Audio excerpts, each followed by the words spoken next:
Assalamualaikum warahmatullahi wabarakatuh. Pada modul 1.4 budaya positif di sekolah, ada beberapa materi yang akan dibahas. Di antaranya yang pertama tentang perubahan paradigma, yang kedua konsep disiplin positif dan motivasi, yang ketiga keyakinan kelas, yang keempat pemenuhan kebutuhan dasar, yang kelima 5 posisi kontrol, dan yang keenam adalah segitiga restitusi. Keenam materi ini tentunya memiliki tujuan masing-masing. Yang pertama perubahan paradigma. Tujuan pembelajarannya adalah agar kita mendapatkan pemahaman tentang miskonsepsi tentang kontrol dari paparan teori kontrol dari Dr. William Glasser. Terus yang kedua, dapat memahami dan menerapkan perubahan paradigma stimulus respon menjadi teori kontrol. Yang ketiga, agar kita dapat bersikap kritis, reflektif, dan terbuka dalam menganalisis perubahan paradigma stimulus respon kepada teori kontrol. Tujuan pembelajaran dari konsep disiplin positif dan motivasi, yaitu yang pertama, diharapkan kita dapat memahami konsep disiplin positif dihubungkan dengan teori motivasi perilaku manusia. Yang kedua, dapat memahami konsep teori motivasi manusia dihubungkan dengan konsep motivasi internal dan eksternal. Yang ketiga, diharapkan kita dapat bersikap reflektif, kritis, kreatif, dan terbuka dalam menganalisis motivasi yang dimiliki oleh CGP menurut teori motivasi perilaku manusia. Materi yang ketiga yaitu tentang keyakinan kelas.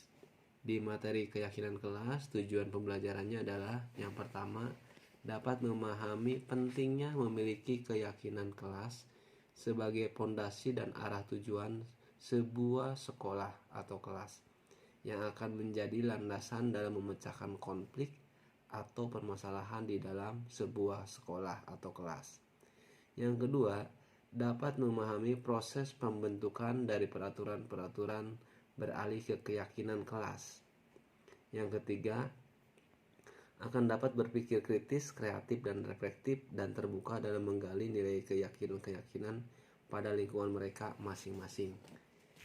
Untuk pembelajaran yang keempat yaitu pemenuhan kebutuhan dasar. Tujuan pembelajarannya yang pertama, agar kita memahami bahwa setiap tindakan murid dilakukan untuk memenuhi kebutuhan dasar mereka. Yang kedua, memahami bahwa kebutuhan dasar setiap murid akan berbeda-beda, dan agar menjadi individu yang selamat dan bahagia, kebutuhan dasar harus terpenuhi secara positif. Tujuan pembelajaran yang ketiga, memahami bahwa kebutuhan dasar dapat dipenuhi dengan cara positif atau negatif. Dan yang keempat, memahami peran guru, yaitu memperdayakan anak agar dapat memenuhi kebutuhannya secara positif. Di materi yang kelima tentang 5 posisi kontrol. Nah, tujuan pembelajarannya adalah kita melakukan refleksi atas praktik disiplin yang dijalankan selama ini dan dampaknya untuk murid-murid. Yang kedua, diharapkan kita mengetahui dan menerapkan disiplin restitusi di posisi monitor dan manajer agar dapat menciptakan lingkungan yang positif, aman, dan nyaman. Yang ketiga, berpikir kritis, kreatif, reflektif, dan terbuka atas penemuan diri yang didapatkan dari mempelajari 5 posisi kontrol. Dan di materi yang keenam yaitu tentang segitiga restitusi. Tujuan pembelajarannya yang pertama, agar kita memahami restitusi sebagai salah satu cara menanamkan disiplin positif pada murid sebagai bagian dari budaya positif di sekolah. Tujuan pembelajaran yang kedua, diharapkan kita dapat menerapkan restitusi dalam membimbing murid berdisiplin positif agar menjadi murid merdeka. Dan tujuan pembelajaran yang ketiga adalah agar kita bersikap reflektif, kritis, kreatif, dan terbuka. Baik, kita mulai saja dari materi yang pertama, yaitu materi tentang perubahan paradigma. Di materi perubahan paradigma, kita awali dengan sebuah kegiatan, yaitu cobalah buka. Tugas kita adalah mengepalkan salah satu tangan kita. Coba ketika tangan kita menyimpan sesuatu yang sangat berharga di dalam kepalan tangan kita, kita perlu menjaga benda tersebut sekuat tenaga. Dan Anda, karena begitu pentingnya untuk kehidupan Anda, tugas rekan Anda adalah mencoba dengan segala cara untuk membuka kepalan tangan Anda. Nah, kira-kira bagaimana? Apakah kepalan tangan itu akan dibuka atau tidak? Nah, jawabannya itu akan berbeda-beda. Ada yang akan dengan cara membujuk, ada juga yang menghardik, ada juga yang menggoda untuk menawari kita agar kita bersedia membuka kepalan tangan. Nah, kira-kira apakah Anda akan membuka kepalan tangan Anda dengan bujukan, godaan, atau paksaan teman Anda? Nah, di sini kita akan melihat seberapa jauh atau seberapa kita akan mencoba untuk mempertahankan setiap sesuatu yang dianggap penting oleh kita.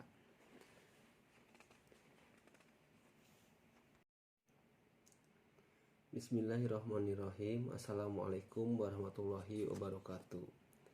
Pada modul 1.4 tentang budaya positif akan dibahas beberapa materi, diantaranya yang pertama perubahan paradigma, yang kedua konsep disiplin positif dan motivasi, yang ketiga keyakinan kelas, yang keempat pemenuhan kebutuhan dasar, yang kelima 5 posisi kontrol, dan yang keenam adalah segitiga restitusi. Dari masing-masing materi tadi ini memiliki tujuan pembelajaran yang berbeda-beda. Di antaranya yang pertama, perubahan paradigma. Tujuan pembelajarannya adalah kita atau CGP dapat memahami miskonsepsi tentang kontrol dari paparan teori kontrol Dr. William Glasser. Yang kedua, CGP dapat memahami dan menerapkan perubahan paradigma stimulus respon menjadi teori kontrol. Dan tujuan pembelajaran yang ketiga yaitu CGP dapat bersikap kritis, reflektif, dan terbuka dalam menganalisis perubahan paradigma stimulus respon kepada teori kontrol. Materi yang kedua yaitu konsep disiplin positif dan motivasi. Tujuan pembelajarannya yang pertama, CGP dapat memahami konsep disiplin positif dihubungkan dengan teori motivasi perilaku manusia. Yang kedua, CGP dapat memahami konsep teori motivasi manusia dihubungkan dengan konsep motivasi internal dan eksternal. Tujuan pembelajaran yang ketiga yaitu CGP dapat bersikap reflektif, kritis, kreatif, dan terbuka dalam menganalisis motivasi yang dimiliki oleh CGP sendiri menurut teori motivasi perilaku manusia. Di materi yang ketiga yaitu keyakinan kelas. Tujuan pembelajarannya adalah CGP dapat memahami pentingnya memiliki keyakinan kelas sebagai pondasi dan arah tujuan sebuah sekolah atau kelas yang akan menjadi landasan dalam memecahkan konflik atau permasalahan di dalam sebuah sekolah atau kelas. Yang kedua, CGP dapat memahami proses pembentukan dari peraturan-peraturan beralih ke keyakinan kelas. Nah, yang ketiga, tujuan pembelajarannya yaitu CGP akan dapat berpikir kritis, kreatif, reflektif, dan terbuka dalam menggali nilai keyakinan-keyakinan pada lingkungan mereka masing-masing. Untuk materi yang keempat yaitu pemenuhan kebutuhan dasar. Tujuan pembelajarannya yang pertama, memahami bahwa setiap tindakan murid dilakukan untuk memenuhi kebutuhan dasar mereka. Yang kedua, CGP memahami bahwa kebutuhan dasar setiap murid akan berbeda-beda dan agar menjadi individu yang selamat dan bahagia, kebutuhan dasar harus terpenuhi secara positif. Tujuan pembelajaran yang ketiga, CGP memahami bahwa kebutuhan dasar dapat dipenuhi dengan cara positif atau negatif. Dan tujuan pembelajaran yang keempat, CGP memahami peran guru adalah memberdayakan anak agar dapat memenuhi kebutuhannya secara positif. Berikutnya, materi tentang 5 posisi kontrol, tujuan pembelajarannya. Yang pertama, CGP dapat melakukan refleksi atas praktik disiplin yang dijalankan selama ini dan dampaknya untuk murid-muridnya. Tujuan pembelajaran yang kedua, CGP dapat mengetahui dan menerapkan disiplin restitusi di posisi monitor dan manajer agar dapat menciptakan lingkungan yang positif, aman, dan nyaman. Tujuan pembelajaran yang ketiga, CGP dapat berpikir kritis, kreatif, reflektif, dan terbuka atas penemuan diri yang didapatkan dari mempelajari 5 posisi kontrol. Dan yang berikutnya adalah segitiga restitusi. Tujuan pembelajarannya yang pertama, calon guru penggerak memahami restitusi sebagai salah satu cara menanamkan disiplin positif pada murid sebagai bagian dari budaya positif di sekolah. Tujuan pembelajaran yang kedua, yaitu calon guru penggerak dapat menerapkan restitusi dalam membimbing murid berdisiplin positif agar menjadi murid merdeka. Dan yang terakhir adalah CGP bersikap reflektif, kritis, kreatif, dan terbuka. Demikian isi dari modul 1.4 yang akan kita bahas di pertemuan kali ini. Selamat menyaksikan atau selamat mengikuti materi ini. Materi perubahan paradigma. Tujuan pembelajarannya, CGP dapat memahami miskonsepsi tentang kontrol dari paparan teori kontrol Dr. William Glasser.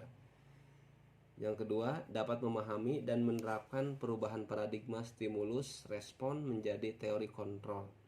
Dan yang ketiga, CGP dapat bersikap kritis, reflektif, dan terbuka dalam menganalisis perubahan paradigma stimulus respon kepada teori kontrol. Kita awali dengan Anda dan teman Anda akan melakukan kegiatan cobalah buka. Tugas Anda adalah mengepalkan salah satu tangan Anda. Coba Anda bayangkan bahwa Anda menyimpan sesuatu yang sangat berharga di dalam kepalan tangan Anda. Anda perlu menjaga benda tersebut sekuat tenaga Anda karena begitu pentingnya untuk kehidupan Anda. Tugas rekan Anda adalah mencoba dengan segala cara untuk membuka kepalan tangan Anda. Teman Anda boleh membujuk, menghardik, menggoda, bahkan menawari Anda dengan uang agar Anda bersedia membuka kepalan tangan Anda. Cobalah lakukan kegiatan cobalah buka di atas dengan teman kerja Anda secara bergantian. Masing-masing akan memiliki waktu 1 menit saja. Sesudah itu, diskusikan kegiatan ini dan coba jawab pertanyaan-pertanyaan di bawah ini secara mandiri. Dan diskusikan kembali dengan rekan Anda. Bandingkan jawaban Anda, apakah berbeda atau sama. Bila mana berbeda, kira-kira mengapa? Kira-kira apakah Anda akan membuka kepalan tangan dengan bujukan, godaan, dan paksaan teman Anda? Apa alasannya? Ataukah Anda akan bertahan dan menolak membuka kepalan tangan sampai sekuat tenaga Anda? Dan tentukan juga alasannya. Nah, setiap orang pasti akan berbeda-beda. Ada yang akan mempertahankan diri dan akan ada juga yang akan membuka diri. Nah, tinggal apa alasannya? Nah, seperti itu. Berikutnya eksplorasi mandiri. Untuk membangun budaya yang positif, sekolah perlu menyediakan lingkungan yang positif, aman dan nyaman, agar murid-murid mampu berpikir, bertindak, dan mencipta dengan merdeka, mandiri, dan bertanggung jawab.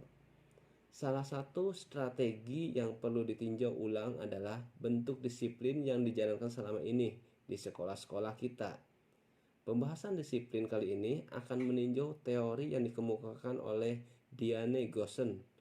Sebelum kita gali lebih lanjut tentang teori disiplin restitusi dari Diane Gossen, mari menyamakan model berpikir kita tentang disiplin itu sendiri. Lazimnya, disiplin itu dikaitkan dengan kontrol. Dalam hal ini, kontrol guru dalam menghadapi murid. Ada beberapa paparan dari Dr. William Glasser dalam kontrol teori untuk meluruskan beberapa miskonsepsi tentang kontrol. Yang pertama, ilusi guru mengontrol murid. Pada dasarnya, kita tidak dapat memaksa murid untuk berbuat sesuatu jikalau murid tersebut memilih untuk tidak melakukannya, walaupun tampaknya kita sedang mengontrol perilaku murid tersebut. Hal ini karena murid tersebut sedang mengizinkan dirinya dikontrol. Saat itu, bentuk kontrol guru menjadi kebutuhan dasar yang dipilih murid tersebut. Teori kontrol menyatakan bahwa semua perilaku memiliki tujuan, bahkan terhadap perilaku yang tidak disukai. Yang kedua, ilusi bahwa semua penguatan positif efektif dan bermanfaat. Penguatan positif atau bujukan adalah bentuk-bentuk kontrol. Segala usaha untuk mempengaruhi murid agar mengulangi suatu perilaku tertentu adalah suatu usaha untuk mengontrol murid tersebut dalam jangka waktu tertentu. Kemungkinan murid tersebut akan menyadarinya dan mencoba untuk menolak bujukan kita. Atau bisa jadi murid tersebut menjadi tergantung pada pendapat sang guru untuk berusaha. Yang berikutnya, ilusi bahwa kritik dan membuat orang merasa bersalah dapat menguatkan karakter.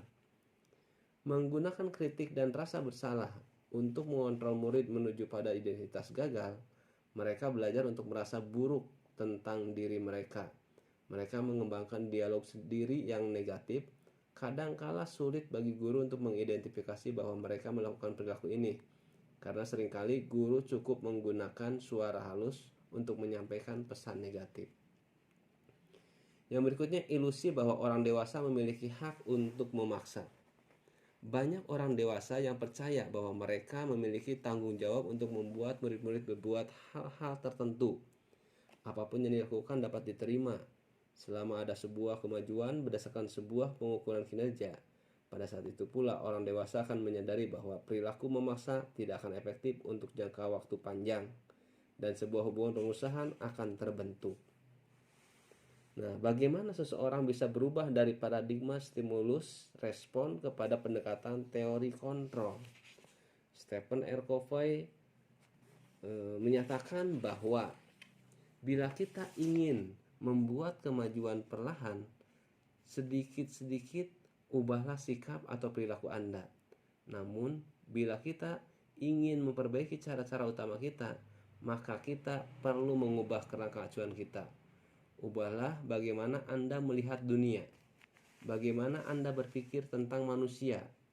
Ubahlah paradigma Anda, skema pemahaman dan penjelasan aspek-aspek tertentu tentang realitas. Dalam stimulus respon tentang dunia, kita berpikir bahwa realitas kebutuhan kita sama. Tapi menurut teori kontrol tentang dunia, realitas kebutuhan kita berbeda. Semua orang melihat hal yang sama. Itu menurut stimulus respon tentang dunia. Tetapi teori kontrol tentang dunia, setiap orang memiliki gambaran yang berbeda-beda. Stimulus respon tentang dunia, kita mencoba mengubah orang agar berpandang sama dengan kita. Teori kontrol tentang dunia, kita berusaha memahami pandangan orang lain tentang dunia. Perilaku buruk dilihat sebagai suatu kesalahan. Itu stimulus respon tentang dunia. Dan teori kontrol tentang dunia, semua perilaku memiliki tujuan. Stimulus respon tentang dunia, orang lain bisa mengontrol saya. Teori kontrol tentang dunia, hanya Anda yang bisa mengontrol diri Anda. Stimulus respon tentang dunia, saya bisa mengontrol orang lain. Teori kontrol tentang dunia, Anda tidak bisa mengontrol orang lain. Stimulus respon tentang dunia, pemaksaan ada pada saat bujukan gagal. Teori kontrol tentang dunia, kolaborasi dan konsensus menciptakan pilihan-pilihan baru. Dan yang terakhir, stimulus respon tentang dunia, model berpikir menang atau kalah. Teori kontrol tentang dunia, model berpikir menang-menang. Melihat paradigma yang tadi sudah disampaikan, tentunya kita menyadari bahwa ternyata selama ini apa yang kita lakukan ini belum sesuai dengan teori ini. Kita masih cenderung memaksakan diri, memaksakan kehendak karena kesenioritasan kita, karena kita sebagai seorang guru sehingga merdeka belajarnya murid itu seolah-olah hilang dengan ilusi-ilusi tadi.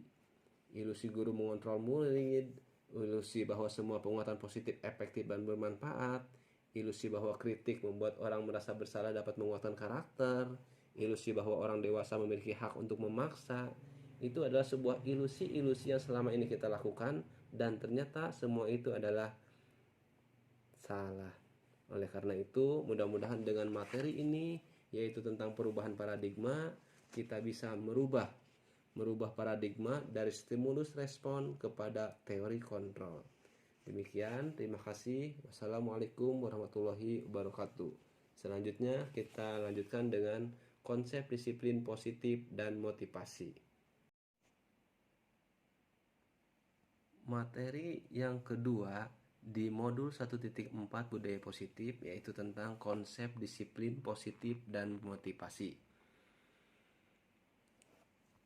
Sesuai dengan tujuan pembelajarannya, yaitu CGP dapat memahami konsep disiplin positif dihubungkan dengan teori motivasi perilaku manusia. CGP dapat memahami konsep teori motivasi manusia dihubungkan dengan konsep motivasi internal dan eksternal. CGP dapat bersikap reflektif, kritis, kreatif, dan terbuka dalam menganalisis motivasi yang dimiliki oleh CGP sendiri menurut teori motivasi perilaku manusia. Nah, bagaimana cara membuat murid disiplin? Siapakah yang bisa mendisiplinkan murid? Apakah guru yang bisa mendisiplinkan murid? Atau kepala sekolah? Atau orang tua murid? Atau murid itu sendiri? Mengapa? Nah, Bapak dan Ibu calon guru penggerak semuanya, setelah memahami perbedaan teori stimulus respon dan teori kontrol pada pembahasan sebelumnya, sekarang mari kita belajar tentang konsep disiplin positif yang merupakan unsur utama dalam terwujudnya budaya positif yang kita cita-citakan di sekolah kita. Kebanyakan guru sangat tertarik dengan topik pembahasan tentang disiplin. Mereka berpendapat bahwa kalau saja anak-anak bisa disiplin, pasti mereka akan bisa belajar. Para guru juga berpendapat bahwa mendisiplinkan anak-anak adalah bagian yang paling menantang dari pekerjaan mereka. Bagaimana dengan Bapak dan Ibu? Apakah Anda memiliki pendapat yang sama? Mari kita coba analisa materi ini. Makna kata disiplin. Ketika mendengar kata disiplin, apa yang terbayang di benak Anda? Apa yang terlintas di pikiran Anda? Kebanyakan orang akan menghubungkan kata disiplin dengan tata tertib, teratur, dan kepatuhan pada peraturan. Kata disiplin juga sering dihubungkan dengan hukuman, padahal itu sungguh berbeda. Karena belajar tentang disiplin positif tidak harus dengan memberi hukuman. Justru itu adalah salah satu alternatif terakhir, dan kalau perlu tidak digunakan sama sekali. Dalam budaya kita, makna kata disiplin dimaknai menjadi sesuatu yang dilakukan seseorang pada orang lain untuk mendapatkan kepatuhan. Kita cenderung menghubungkan kata disiplin dengan ketidaknyamanan. Bapak pendidikan kita, Ki Hajar Dewantara, menyatakan bahwa di mana ada kemerdekaan, disitulah harus ada disiplin yang kuat. Sungguh pun disiplin itu bersifat self-disiplin, yaitu kita sendiri yang mewajibkan kita untuk dengan sekeras-kerasnya, tetapi itu sama saja. Sebab jikalau kita tidak cakap melakukan self-disiplin, wajiblah penguasa lain mendisiplinkan diri kita. Dan peraturan demikian itulah harus ada di dalam suasana yang merdeka. Ki Hajar Dewantara. Di situ Ki Hajar menyatakan bahwa untuk mencapai kemerdekaan atau dalam konteks pendidikan kita saat ini, untuk menciptakan murid yang merdeka, syarat utamanya adalah harus ada disiplin yang kuat. Disiplin yang dimaksud adalah disiplin diri yang memiliki motivasi internal. Jika kita tidak memiliki motivasi internal, maka kita memerlukan pihak lain untuk mendisiplinkan kita, atau motivasi eksternal karena berasal dari luar, bukan dari dalam diri kita sendiri. Adapun definisi kata merdeka menurut Ki Hajar adalah mardika iku jarwanya nora mung lepasing pangreh nging uga kuat kuasa amandiri priyangga. Merdeka itu artinya tidak hanya terlepas dari perintah, akan tetapi juga cakap buat memerintah diri sendiri. Pemikiran Ki Hajar ini sejalan dengan pandangan Dian Goosen dalam bukunya Restructuring School Discipline. Dia ini mengatakan bahwa arti dari kata disiplin berasal dari bahasa Latin, disciplina, yang artinya belajar. Kata disiplin juga berasal dari akar kata yang sama dengan disiplin, disciple, atau murid atau pengikut. Untuk menjadi seorang murid atau pengikut, seseorang harus paham betul alasan mengapa mereka mengikuti suatu aliran atau ajaran tertentu. Sehingga motivasi yang terbangun adalah motivasi intrinsik, bukan ekstrinsik. Diane juga menyatakan bahwa arti asli dari kata disiplin ini juga berkonotasi dengan disiplin diri dari murid-murid Socrates dan Plato. Disiplin diri dapat membuat seseorang menggali potensinya menuju kepada sebuah tujuan, sesuatu yang dihargai dan bermakna. Dengan kata lain, disiplin diri juga mempelajari bagaimana cara kita mengontrol diri dan bagaimana menguasai diri untuk memperoleh tindakan yang mengacu pada nilai-nilai yang kita hargai. Dengan kata lain, seseorang yang memiliki disiplin diri berarti mereka bisa bertanggung jawab terhadap apa yang dilakukannya, karena mereka mendasarkan tindakan mereka pada nilai-nilai kebajikan universal. Dalam hal ini, Ki Hajar Dewantara menyatakan, pertanggungjawaban atau peran Wortdelichkeit itulah selalu menjadi sisihannya hak atau kewajibannya dari seseorang yang pegang kekuasaan atau pimpinan dalam umumnya. Adapun artinya tidak lain ialah orang tadi harus mempertanggungjawabkan dirinya serta tertibnya laku diri dari segala hak dan kewajibannya. Sebagai pendidik, tujuan kita adalah menciptakan anak-anak yang memiliki disiplin diri sehingga mereka bisa berperilaku dengan mengacu pada nilai-nilai kebajikan universal dan memiliki motivasi intrinsik, bukan ekstrinsik. Bapak dan Ibu calon guru penggerak, indah sekali bukan pemikiran-pemikiran tentang konsep disiplin di atas? Mari kita bayangkan alangkah indahnya ketika tercipta masyarakat yang bisa saling belajar, yang saling merasa terikat dan terhubungkan satu sama lain. Karena masyarakat itu akan mengambil tanggung jawab untuk pembelajarannya, senantiasa selalu berusaha untuk menjadi lebih baik dari sebelumnya. Itulah tujuan dari disiplin diri. Bapak Ibu calon guru penggerak, mari kita tanyakan ke diri kita sendiri, bagaimana kita berperilaku? Mengapa kita melakukan segala sesuatu? Apakah kita melakukan sesuatu karena adanya dorongan dari lingkungan? Atau ada dorongan yang lain? Terkadang kita melakukan sesuatu karena kita menghindari rasa sakit atau ketidaknyamanan. Terkadang kita juga melakukan sesuatu untuk mendapatkan apa yang kita mau. Bagaimana menurut Anda? Pernahkah Anda melakukan sesuatu untuk mendapat senyuman dari orang lain, untuk mendapat hadiah, atau untuk mendapatkan uang? Apalagi kira-kira alasan orang melakukan sesuatu? Untuk mengetahui lebih jauh mengenai motivasi manusia, mari kita baca artikel ini. Ada 3 motivasi perilaku manusia menurut Dian Goosen. Yang pertama, untuk menghindari ketidaknyamanan atau hukuman, untuk mendapatkan imbalan atau penghargaan dari orang lain, untuk menjadi orang yang mereka inginkan dan menghargai diri sendiri dengan nilai-nilai yang mereka percaya. Kita awali dari yang tingkat terendah, untuk menghindari ketidaknyamanan atau hukuman. Ini adalah tingkat terendah dari motivasi perilaku manusia.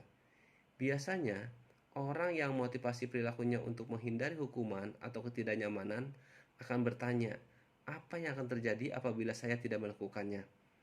Sebenarnya mereka sedang menghindari permasalahan yang mungkin muncul dan berpengaruh pada mereka secara fisik, psikologis, maupun tidak terpenuhinya kebutuhan mereka bila mereka tidak melakukan tindakan tersebut. Yang berikutnya, untuk mendapatkan imbalan atau penghargaan dari orang lain. Satu tingkat di atas motivasi yang pertama tadi. Di sini orang berperilaku untuk mendapatkan imbalan atau penghargaan dari orang lain. Orang dengan motivasi ini akan bertanya, apa yang akan saya dapatkan apabila saya melakukannya? Mereka melakukan sebuah tindakan untuk mendapatkan pujian dari orang lain yang menurut mereka penting dan mereka letakkan dalam dunia berkualitas mereka.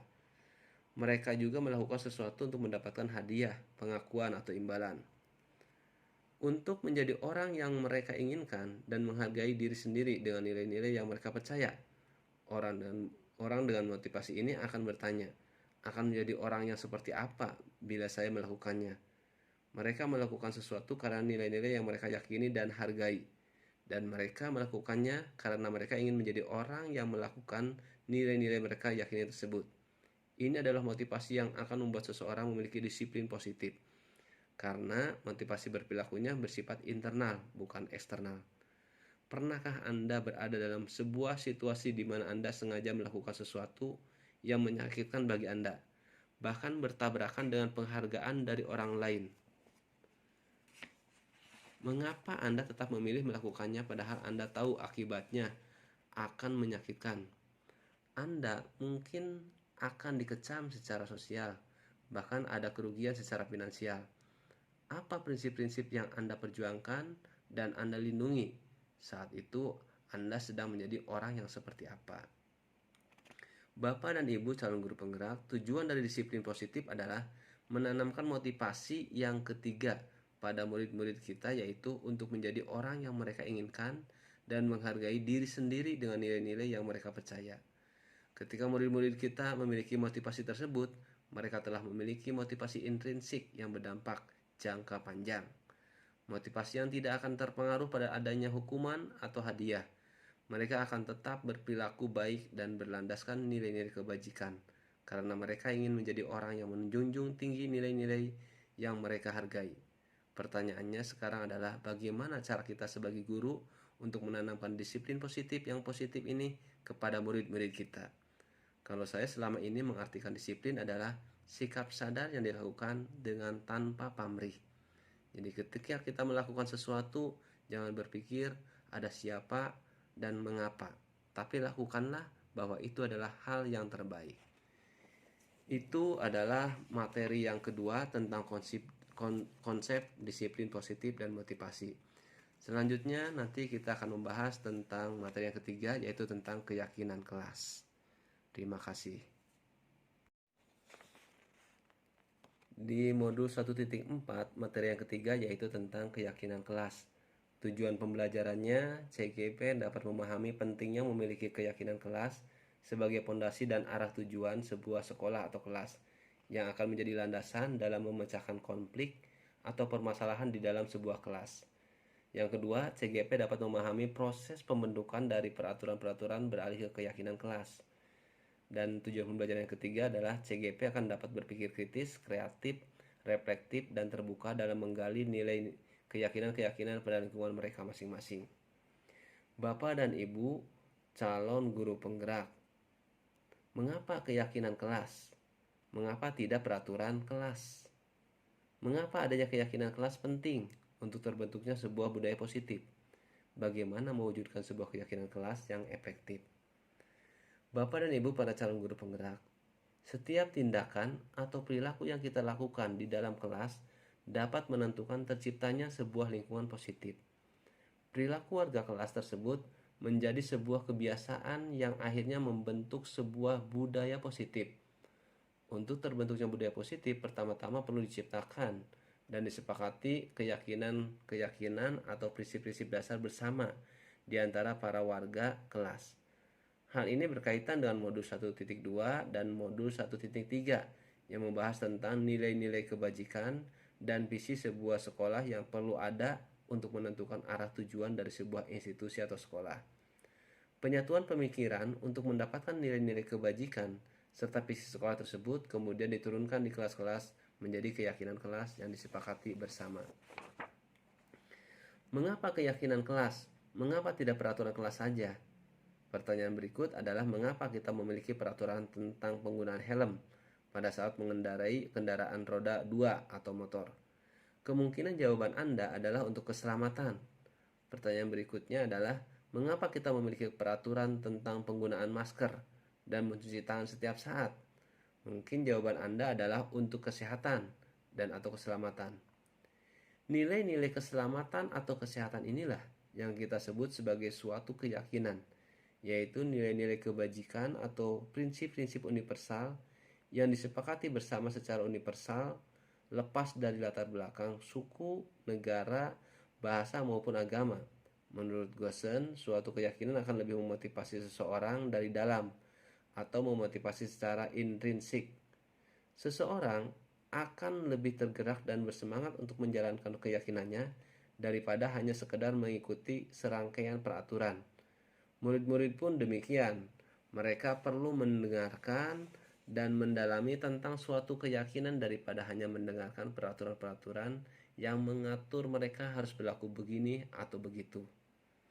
Pembentukan keyakinan kelas. Keyakinan kelas bersifat lebih abstrak daripada peraturan yang lebih rinci dan konkret. Keyakinan kelas berupa pernyataan-pernyataan universal. Pernyataan keyakinan kelas senantiasa dibuat dalam bentuk positif. Keyakinan kelas hendaknya tidak terlalu banyak, sehingga mudah diingat dan dipahami oleh semua warga kelas. Keyakinan kelas sebaiknya sesuatu yang dapat diterapkan di lingkungan tersebut. Semua warga kelas hendaknya ikut berkontribusi dalam pembuatan keyakinan kelas lewat kegiatan curah pendapat. Dan yang terakhir, bersedia meninjau kembali keyakinan kelas dari waktu ke waktu. Nah, itulah materi tentang keyakinan kelas. Selama ini kita taunya adalah peraturan. Nah, sementara dalam teori ini adalah keyakinan kelas. Nah, tadi sudah dibahas bahwa keyakinan kelas itu lebih cenderung kepada makna dari sebuah kegiatan yang selama ini kita lakukan. Jadi kegiatan yang kita lakukan itu tidak serta-merta menghindari dari hukuman. Nah, kalau keyakinan kelas itu lebih cenderung kepada manfaat yang didapat ketika kita melakukan sesuatu. Itu saja yang bisa disampaikan. Selanjutnya kita akan membahas materi berikutnya, yaitu tentang pemenuhan kebutuhan dasar. Terima kasih. Bismillahirrahmanirrahim. Assalamualaikum warahmatullahi wabarakatuh. Materi keempat dari modul budaya positif, yaitu pemenuhan kebutuhan dasar. Tujuan pembelajarannya adalah CGP memahami bahwa setiap tindakan murid dilakukan untuk memenuhi kebutuhan dasar mereka. Yang kedua, CGP memahami bahwa kebutuhan dasar setiap murid akan berbeda-beda dan agar menjadi individu yang selamat dan bahagia, kebutuhan dasar harus terpenuhi secara positif. Yang ketiga, CGP memahami bahwa kebutuhan dasar dapat dipenuhi dengan cara positif atau negatif. Dan yang keempat, CGP memahami peran guru adalah memberdayakan anak agar dapat memenuhi kebutuhan secara positif. Ada sebuah cerita, yaitu Ibu Ambar, guru wali kelas 2 di SD Pelita Hati, sedang bingung menghadapi ulah salah satu murid di kelasnya, Doni. Beberapa anak di kelas 2A telah datang padanya dan mengeluhkan Doni yang seringkali meminta bekal makan siang mereka dengan paksa. Jika Anda menghadapi situasi seperti Ibu Ambar, apa yang akan Anda lakukan? Menurut Anda, kira-kira apa alasan Doni melakukan hal itu? Bapak dan Ibu calon guru penggerak, merujuk pada situasi yang sedang dihadapi Ibu Ambar di atas, dalam konteks penegakan disiplin positif, Ibu Ambar sebaiknya mencari tahu alasan Doni melakukan tindakan tersebut, agar mengetahui kebutuhan mana yang sedang berusaha dipenuhi oleh Doni. Mari kita melihat sebuah konsep 5 kebutuhan dasar manusia menurut Dr. William Glasser dalam Choice Theory. 5 kebutuhan dasar manusia. Seluruh tindakan manusia memiliki tujuan tertentu. Semua yang kita lakukan adalah usaha terbaik kita untuk mendapatkan apa yang kita inginkan. Ketika kita mendapatkan apa yang kita inginkan, sebetulnya saat itu kita sedang memenuhi satu atau lebih dari satu kebutuhan dasar kita, yaitu kebutuhan untuk bertahan hidup, cinta dan kasih sayang, kebebasan, kesenangan, dan kekuasaan. Ketika seseorang murid melakukan suatu perbuatan yang bertentangan dengan nilai-nilai kebajikan, atau melanggar peraturan. Hal itu sebenarnya dikarenakan mereka gagal memenuhi kebutuhan dasar mereka. Untuk lebih jelasnya, mari kita lihat satu persatu kelima kebutuhan dasar ini. Nah, yang pertama ada yang disebut dengan kebutuhan bertahan hidup. Kebutuhan bertahan hidup adalah kebutuhan yang bersifat fisiologis untuk bertahan hidup, misalnya kesehatan, rumah, dan makanan. Seks sebagai bagian dari proses reproduksi, termasuk kebutuhan untuk tetap bertahan hidup. Komponen psikologis pada kebutuhan ini meliputi kebutuhan akan perasaan aman.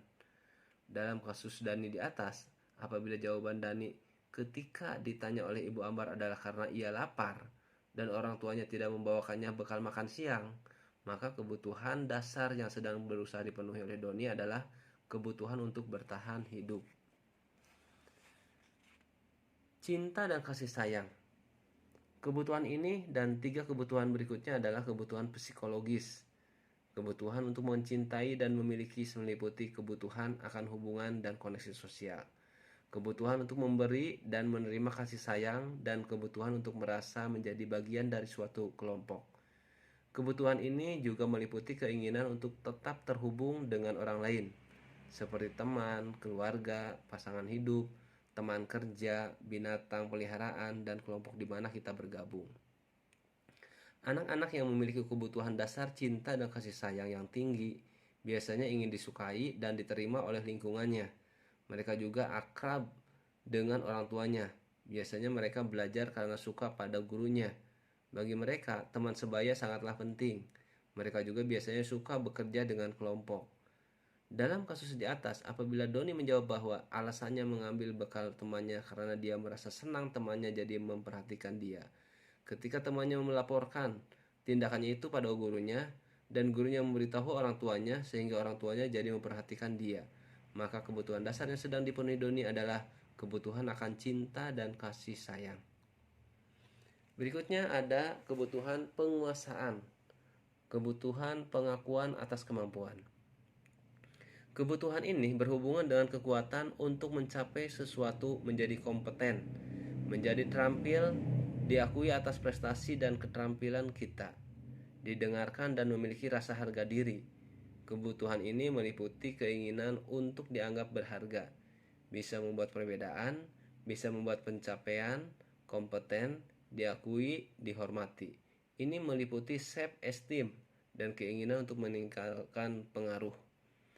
Anak-anak yang memiliki kebutuhan dasar akan kekuasaan yang tinggi biasanya selalu ingin menjadi pemimpin. Mereka juga suka mengamati sebelum mencoba hal baru dan merasa kecewa bila melakukan kesalahan. Mereka juga biasanya rapih dan sistematik dan selalu ingin mencapai yang terbaik. Dalam kasus di atas, apabila jawaban Doni adalah dia merasa hebat karena temannya jadi takut dengan dia dan menuruti keinginannya, maka sebetulnya Doni sedang berusaha memenuhi kebutuhan dasarnya akan kekuasaan. Kebutuhan yang berikutnya adalah kebebasan atau kebutuhan akan pilihan. Kebutuhan untuk bebas adalah kebutuhan akan kemandirian, otonomi, memiliki pilihan, dan mampu mengendalikan arah hidup seseorang. Anak-anak dengan kebutuhan kebebasan yang tinggi menginginkan pilihan. Mereka perlu banyak bergerak, suka mencoba-coba, tidak terlalu terpengaruh orang lain, dan senang mencoba hal baru dan menarik. Bila jawaban Doni dalam kasus di atas adalah bahwa dia merasa bosan dengan bekal makanan yang dibawakan ibunya dari rumah karena ibunya selalu membawakan bekal yang sama, oleh karena itu dia ingin mencoba makanan teman-temannya yang beraneka ragam, maka Doni sedang berusaha memenuhi kebutuhannya akan kebebasan. Berikutnya kebutuhan kesenangan, kebutuhan untuk merasa senang. Kebutuhan akan kesenangan adalah kebutuhan untuk mencari kesenangan, bermain, dan tertawa. Bayangkan, hidup tanpa kenikmatan apapun, betapa menyedihkan. Glaser menghubungkan kebutuhan akan kesenangan dengan belajar.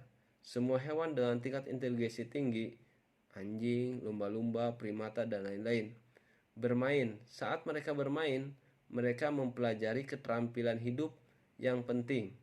manusia tidak berbeda.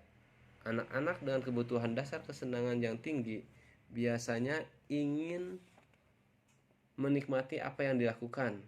Mereka juga konsentrasi tinggi saat mengerjakan hal yang disenangi. Mereka suka permainan dan suka mengoleksi barang, suka bergurau, suka melucu, dan juga menggemaskan, bahkan saat bertingkah laku buruk. Dalam kasus di atas, bila Doni menjawab bahwa ia melakukannya karena iseng saja, dan ia menikmati ekspresi wajah teman-temannya yang kesal karena diambil makanannya, dan menurut dia ekspresi teman-temannya itu lucu, maka berarti Doni sedang berusaha memenuhi kebutuhannya akan kesenangan. Nah, itu Bapak dan Ibu calon guru penggerak. Semua orang senantiasa berusaha untuk memenuhi kebutuhannya dengan berbagai cara. Bila mereka tidak bisa mendapatkan kebutuhannya dengan cara yang positif, mereka akan mencoba mendapatkannya dengan cara yang negatif. Seorang murid yang tidak begitu berhasil secara akademik, mungkin kebutuhannya akan kekuasaan tidak terpenuhi di sekolah. Oleh karena itu, mungkin dia akan mencoba untuk memenuhi kebutuhan kekuasaannya dengan mencoba mengatur orang lain di lapangan bermain, atau bahkan menyakiti mereka secara fisik. Sebagai guru, kita dapat melibatkannya dalam kegiatan yang memberi peluang murid tersebut membuat pencapaian yang berarti. Seorang yang tidak merasa diterima oleh teman-temannya, kebutuhannya akan cinta dan kasih sayang tidak terpenuhi. Oleh karena itu, dia mungkin akan memiliki satu teman dan memisahkan diri dari yang lainnya. Sebagai guru, kita bisa membangun hubungan yang bisa membangun kepercayaan dan keintiman dengan anak ini.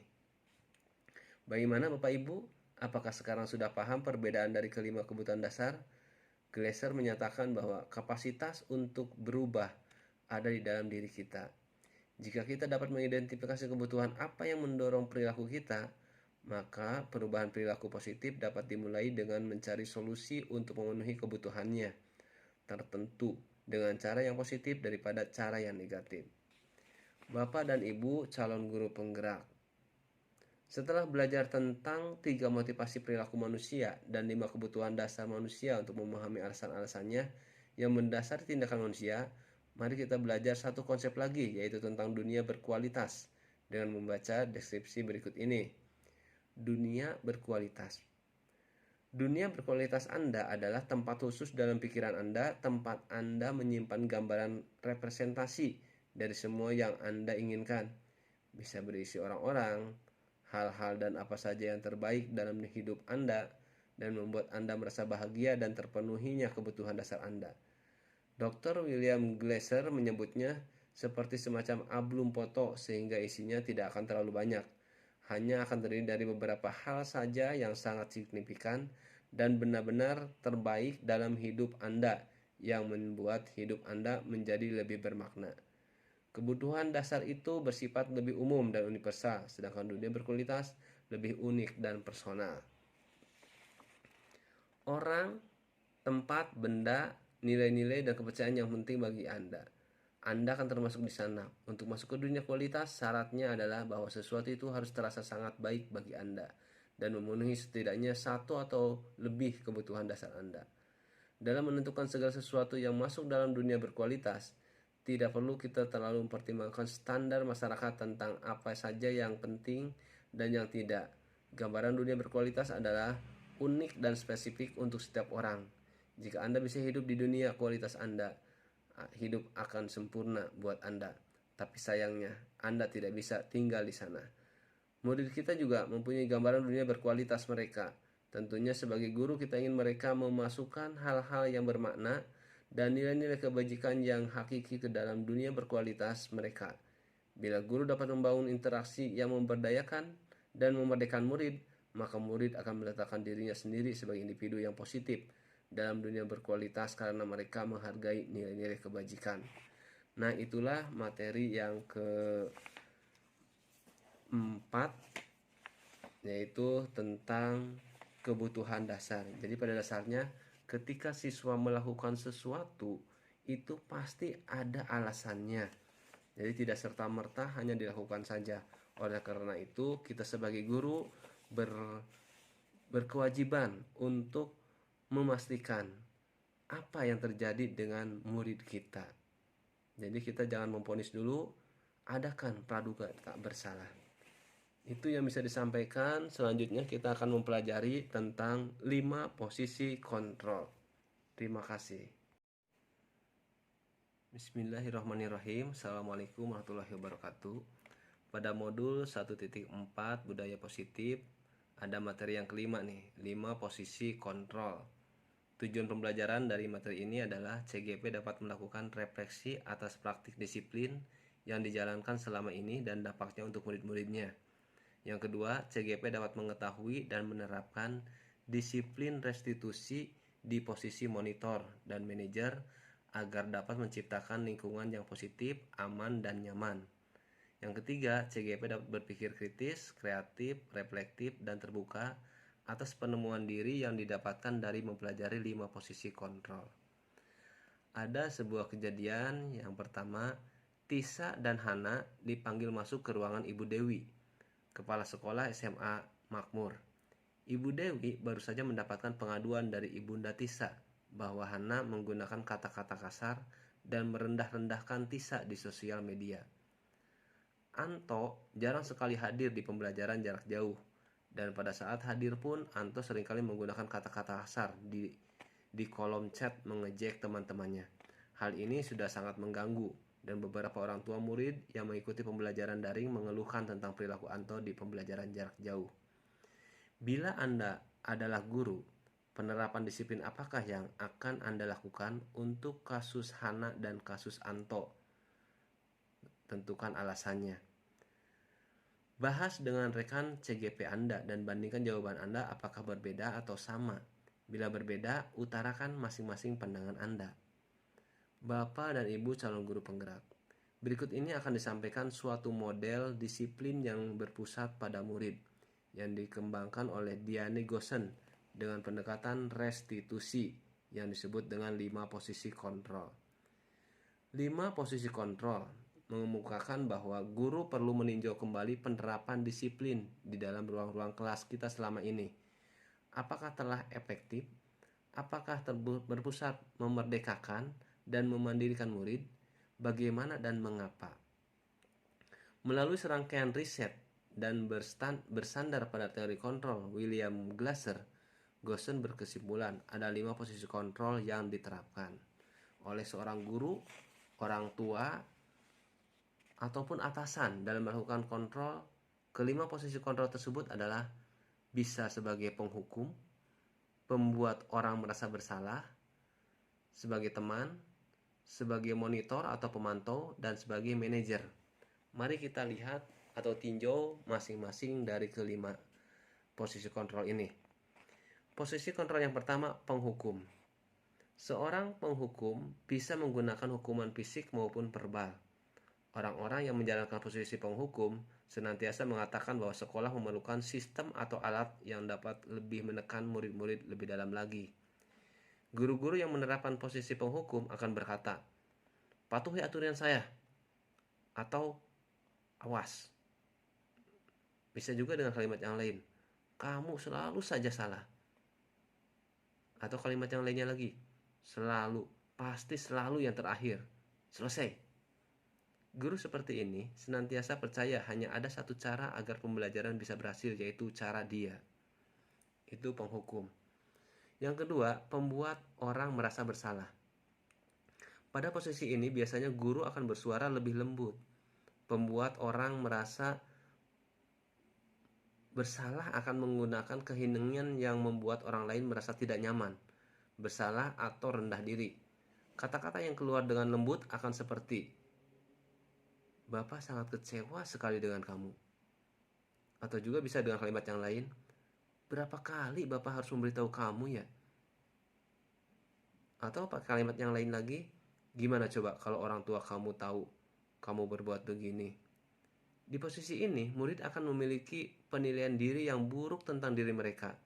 Murid merasa tidak berharga dan telah mengecewakan orang-orang yang disayanginya. Nah, itu pembuat orang yang bersalah. Yang berikutnya, teman. Guru pada posisi ini tidak akan menyakiti murid, namun akan tetap berupaya mengontrol murid melalui persuasi atau ajakan. Posisi teman pada guru bisa negatif ataupun positif. Positif di sini berupa hubungan baik yang terjalin antara guru dan murid. Guru di posisi teman menggunakan hubungan baik dan humor untuk mempengaruhi seseorang. Mereka akan berkata, "Ayo bantulah demi Bapak ya." Atau mungkin juga dengan kalimat yang lain, "Ayo ingat, ayo ingat tidak bantuan Bapak selama ini." Nah, atau kalimat yang lainnya lagi, "Ya sudah, kali ini tidak apa-apa. Nanti Ibu bantu bereskan."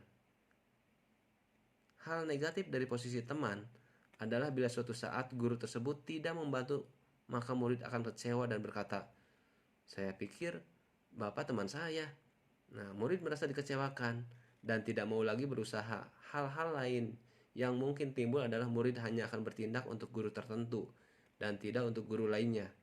Murid akan tergantung pada guru tersebut. Berikutnya, monitor atau pemantau. Memonitor berarti mengawasi. Pada saat kita mengawasi, kita bertanggung jawab atas perilaku orang-orang yang kita awasi. Posisi pemantau berdasarkan pada peraturan-peraturan dan konsekuensi. Dengan menggunakan sanksi konsekuensi, kita dapat memisahkan hubungan pribadi kita dengan murid. Sebagai seseorang yang menjalankan posisi pemantau, pertanyaan yang diajukan seorang pemantau adalah, peraturannya apa? Apa yang telah kamu lakukan? Sanksi atau konsekuensinya apa? Nah, seorang pemantau sangat mengandalkan penghitungan, catatan data yang dapat digunakan sebagai bukti atas perilaku seseorang. Posisi ini akan menggunakan stiker, slip, catatan, daftar cek. Posisi monitor sendiri berawal dari teori stimulus respon yang menunjukkan tanggung jawab guru dalam mengontrol murid. Yang berikutnya adalah yang terakhir, yaitu manajer. Manajer adalah posisi mentor di mana guru berbuat sesuatu bersama dengan murid, mempersilahkan murid mempertanggungjawabkan perilakunya, mendukung murid agar dapat menemukan solusi atas permasalahannya sendiri. Seorang manajer telah memiliki keterampilan di posisi teman maupun pemantau, dan dengan demikian bisa jadi di waktu-waktu tertentu kembali kepada kedua posisi tersebut bila diperlukan. Namun, bila kita menginginkan murid-murid kita menjadi manusia yang merdeka, mandiri dan bertanggung jawab, maka kita perlu mengacu kepada institusi yang dapat menjadikan murid kita seorang manajer bagi dirinya sendiri. Di manajer, murid diajak untuk menganalisis kebutuhan dirinya maupun kebutuhan orang lain. Di sini penekanan bukan pada kemampuan membuat konsekuensi, namun dapat berkolaborasi dengan murid. Bagaimana memperbaiki kesalahan yang ada. Seorang manajer akan berkata, apa yang kita yakini? Apakah kamu meyakininya? Jika kamu meyakininya, apakah kamu bersedia memperbaikinya? Jika kamu memperbaiki ini, hal ini menunjukkan apa tentang dirimu? Apa rencana kamu untuk memperbaiki hal ini? Nah, tugas seorang manajer bukan untuk mengatur perilaku seseorang. Kita membimbing murid untuk dapat mengatur dirinya. Seorang manajer bukannya memisahkan murid dari kelompoknya, tapi mengembalikan murid tersebut ke kelompoknya dengan lebih baik dan kuat. Bisa jadi, dalam praktik penerapan disiplin sehari-hari, kita akan kembali ke posisi teman atau pemantau. Karena murid yang ditangani belum siap diajak berdiskusi atau diundang melakukan restitusi. Namun perlu disadari bahwa tujuan akhir dari 5 posisi kontrol seorang guru adalah pencapaian posisi manajer, di mana di posisi inilah murid dapat menjadi pribadi yang mandiri, merdeka, dan bertanggung jawab atas segala perilaku dan sikapnya, yang pada akhirnya dapat menciptakan lingkungan yang positif, nyaman, dan aman. Nah, itulah 5 posisi kontrol yang lagi-lagi ternyata apa yang sudah kita lakukan selama ini di luar dugaan. Kenapa dikatakan di luar dugaan? Karena tidak sesuai dengan apa yang ada di teori ini. Mudah-mudahan setelah kita mempelajari teori ini, kita bisa mempraktekannya dalam dunia nyata. Kita bisa menjadikan siswa-siswa kita menjadi siswa yang merdeka, siswa yang bahagia apapun yang terjadi. Demikian, dan selanjutnya kita akan membahas materi yang berikutnya. yaitu materi tentang segitiga restitusi. Terima kasih. Bismillahirrahmanirrahim. Assalamualaikum warahmatullahi wabarakatuh. Tibalah di materi yang ke-6 di modul 1.4 budaya positif, yaitu tentang segitiga restitusi. Tujuan pembelajarannya adalah calon guru penggerak memahami restitusi sebagai salah satu cara menanamkan disiplin positif pada murid sebagai bagian dari budaya positif di sekolah. Yang kedua, calon guru penggerak dapat menerapkan restitusi dalam membimbing murid berdisiplin positif agar menjadi murid merdeka. Dan yang ketiga, tujuan pembelajarannya yaitu bersikap reflektif, kritis, kreatif, dan terbuka. Kita awali dengan dalam sebuah acara pesta ulang tahun, teman Anda memecahkan gelas. Apakah Anda akan membiarkan dia membayar harga gelas yang dipecahkannya? Anda sudah janji bertemu dengan teman Anda, namun ternyata dia juga memiliki janji penting bertemu orang lain di tempat lain, dan Anda terpaksa naik taksi untuk menemui teman Anda di tempat itu. Apakah Anda akan meminta teman Anda membayar biaya taksi Anda menuju ke tempat tersebut? Nah, kasus yang ketiga, pegawai Anda membuat kesalahan yang menyebabkan kerugian finansial pada perusahaan. Pegawai tersebut menawarkan untuk bekerja lembur tanpa bayaran. Apakah Anda sebagai pemilik perusahaan akan menerimanya? Bapak dan Ibu calon guru penggerak, bila ada seseorang berbuat salah pada Anda, ketika mereka menawarkan sebuah tindakan untuk memperbaiki kesalahan mereka, kemungkinan besar jawaban Anda adalah akan menolak semua tawaran itu dan akan bilang, tidak usah, tidak apa-apa, lupakan saja. Kebiasaan kita selama ini, bila ada orang yang berlaku salah pada kita, adalah langsung memaafkan atau membuat mereka tidak nyaman. Kita cenderung untuk berfokus pada kesalahan daripada mencari cara bagi mereka untuk memperbaiki diri. Kita lebih fokus pada bagaimana cara mereka membayar ketidaknyamanan yang disebabkan oleh kesalahan mereka daripada mengembalikan harga diri mereka. Membuat kondisi menjadi impas menjadi lebih penting daripada membuat situasi menjadi benar. Bapak dan Ibu guru penggerak, sebagai seorang guru, ketika murid Anda melakukan kesalahan, tindakan mana yang akan Anda lakukan? Anda menunjukkan kesalahannya dan memintanya melihat kesalahannya baik-baik. Yang kedua, Anda mengatakan, kamu seharusnya tahu bagaimana kamu seharusnya bertindak. Atau pertanyaan yang ketiga, Anda mengingatkan murid Anda akan kesalahan yang sama di waktu sebelumnya. Atau Anda akan bertanya padanya, kenapa kamu melakukan sesuatu yang seharusnya tidak kamu lakukan? Nah, atau pertanyaan yang berikutnya, Anda akan mengkritik dia dan mendiamkannya. Kalau Anda melakukan tindakan-tindakan di atas, mungkin Anda akan membuat murid Anda merasa menjadi anak yang gagal. Pertanyaannya sekarang adalah, bagaimana kita sebaiknya respon kita bila ada murid kita melakukan kesalahan? Mari kita pelajari tentang materi tentang restitusi, sebuah cara menanamkan disiplin positif pada murid. Restitusi adalah proses menciptakan kondisi bagi murid untuk memperbaiki kesalahan mereka, sehingga mereka bisa kembali pada kelompok mereka dengan karakter yang lebih kuat. Itu pendapat Gosen. Restitusi juga adalah proses kolaboratif yang mengajarkan murid untuk mencari solusi untuk masalah dan membantu murid berpikir tentang orang seperti apa yang mereka inginkan dan bagaimana mereka harus memperlakukan orang lain.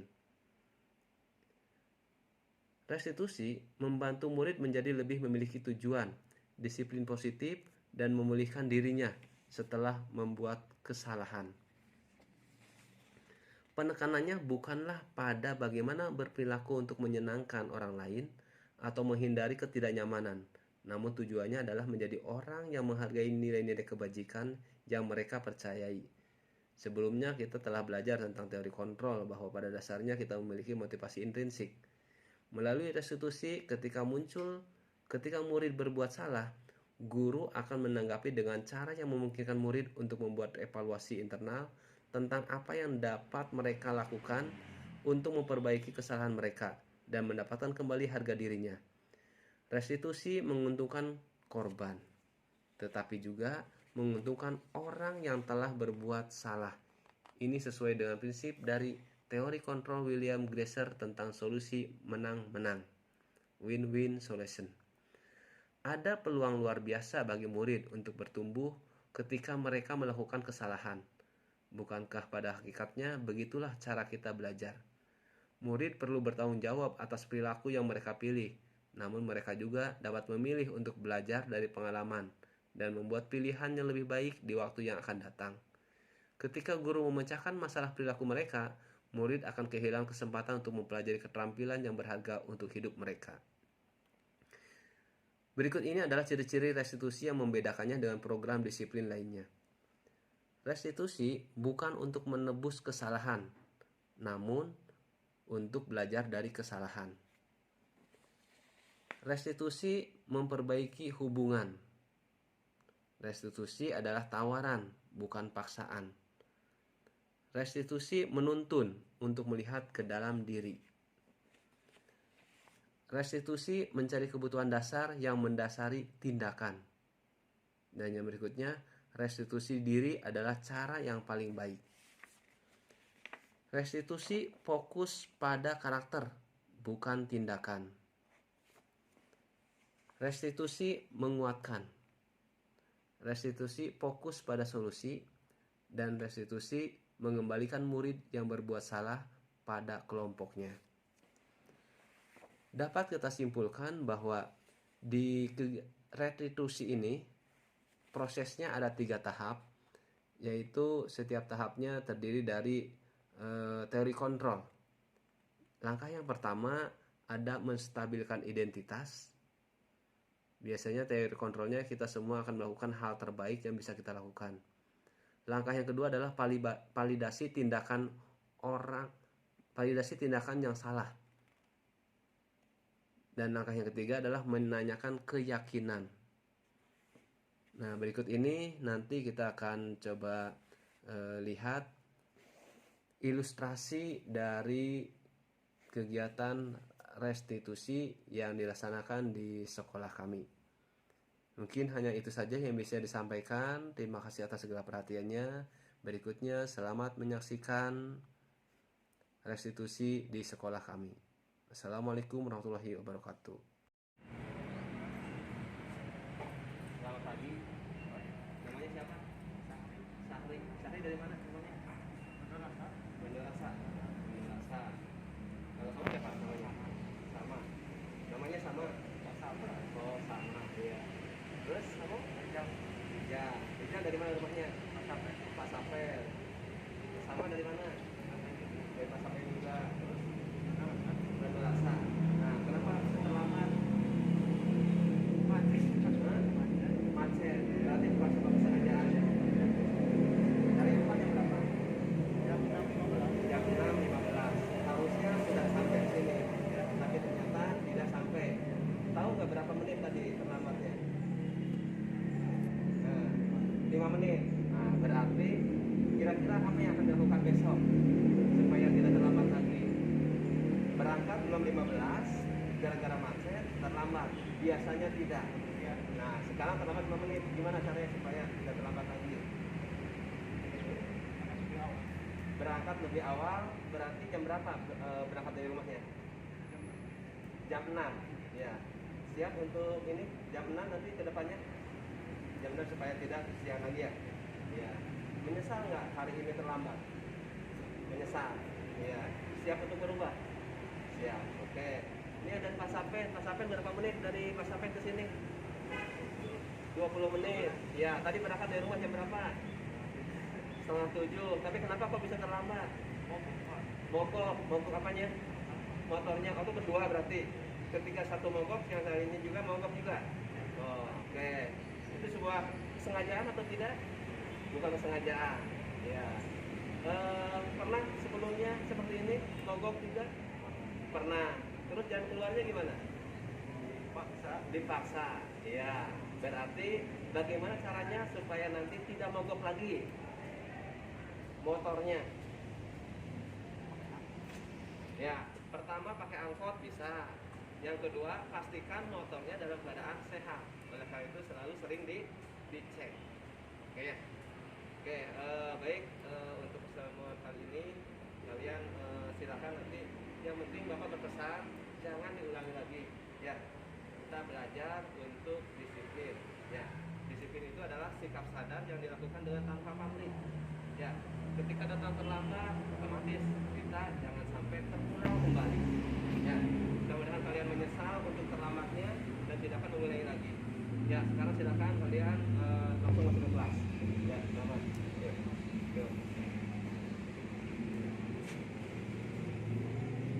Oh, sini. Ya. Namanya siapa? Torik. Dari mana? Dari Cibubur. Kenapa datang kesiangan? Macet. Biasanya berangkat jam berapa? Jam 6.45. Biasanya tidak kesiangan. Nah, bagaimana caranya supaya tidak kesiangan lagi gara-gara macet? Gimana caranya? Sekarang berapa menit terlambatnya? Ya, 10 menit ya. Kalau terlambat 10 menit, tadi berangkat 6.45 gara-gara macet, berarti gimana caranya supaya tidak kesiangan dengan terlambat 10 menit dan berangkat 6.45? Berangkatnya 6.30. Siap berangkat 6.30? Kita terlambat? Oke, selamat, silahkan belajar.